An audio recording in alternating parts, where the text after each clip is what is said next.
O desafio de hoje é sobre os obstáculos que os agricultores brasileiros enfrentam para produzir. Vamos à pergunta. Dentre as alternativas, qual é o fator mais limitante para a produção agrícola brasileira? Opção A, baixa fertilidade natural dos solos. B, pequena disponibilidade de terra ainda agricultável. C, temperatura inadequada para o cultivo. E D, baixa disponibilidade de água e má distribuição das chuvas. E para responder a nossa pergunta, converso com o engenheiro agrônomo Josimar Reis, doutor em solos e nutrição de plantas pela Universidade de São Paulo. Márcio, acertou quem escolheu a alternativa A.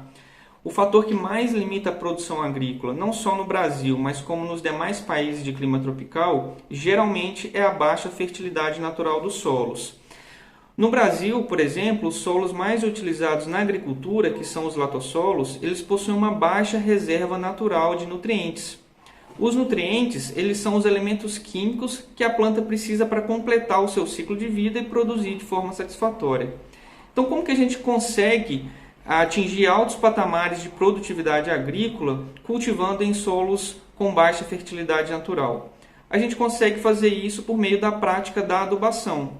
Na adubação, a gente utiliza os fertilizantes como fonte de nutrientes para as plantas. A síntese dos fertilizantes nitrogenados, que é feita por meio da obtenção do nitrogênio atmosférico com utilização de gás natural, ela foi considerada o processo industrial e tecnológico mais importante do século XX.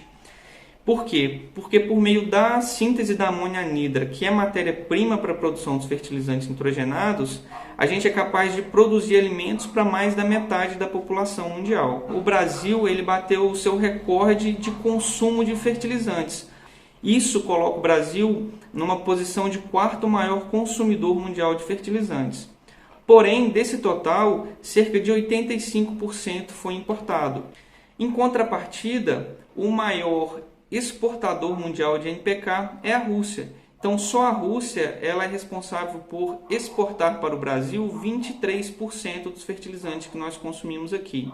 Então, dentro desse cenário, é muito importante que a gente fique atento à comercialização dos fertilizantes, como vai ser o desenrolar das negociações para que a gente possa garantir o abastecimento interno de fertilizantes para o Brasil.